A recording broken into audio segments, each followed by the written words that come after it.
was not a very good student. I was smart, but I just was not interested in a lot of stuff. And then I found theater.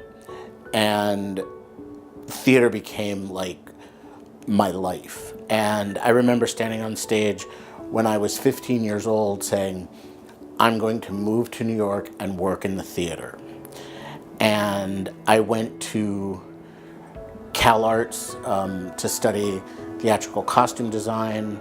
I worked for a designer named Felix Cochran for a long time, and I ended up doing 2 Broadway shows with him. The last job I had before I lost my sight, I was the wardrobe supervisor for the Macy's Thanksgiving Day Parade. And so when all that stuff went away, I was lost. I didn't have anything of my past, and decided to move to Portland and just be, to kind of find my way again. Portland was the first city that I had actually had to deal with transit being blind. I can find the bus stop that I walk into, but I can't necessarily know where the bus stop is across the street, or where the bus actually goes. So it was important to have someone do what we call in the blind community sighted guide, and that's how I came across Ride Connection.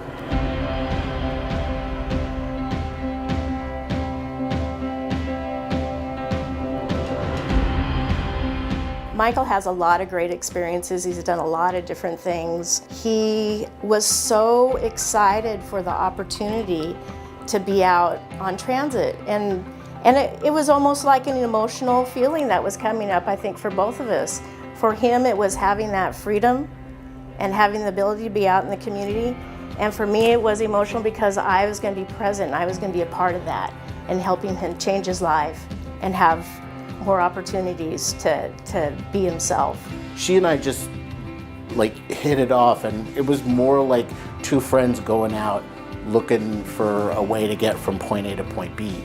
Well, travel training is a program through Ride Connection. It's called the RideWise Travel Training Program, and it is a program specifically for people with disabilities and older adults over the age of 60. So what we do is go out there with them individually and show them the route.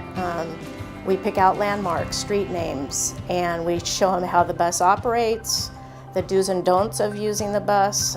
We focus on pedestrian skills, safety skills, being out in the community. And once they're done and they finally feel like they have the confidence and the knowledge to do this independently, basically they say, hey Lisa, I got it.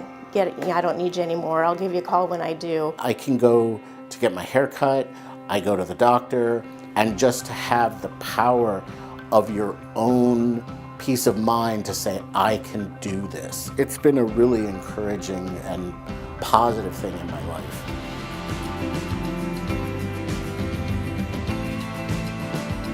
I had picked all these things that I wanted to do, and I discovered the Puppet Museum.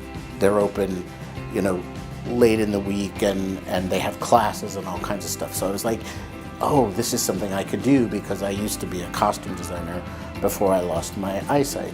The instructor was like, okay, so you just want to sew this together like this. And I'm like, okay. And I got a needle, had some help threading it, and I'm sewing this, and I'm thinking, oh my God, I'm pulling a needle through fabric. I have not done that in 12 years. One of the things I said to Lisa when I first met her was I really wanted to take control of my life back because I had given a lot of it up. And so taking back those bits of my life that I had either surrendered or had been taken from me was huge. And every day that I'm taking the bus or moving to a new neighborhood and feeling confident in that neighborhood, I'm taking back control of my life.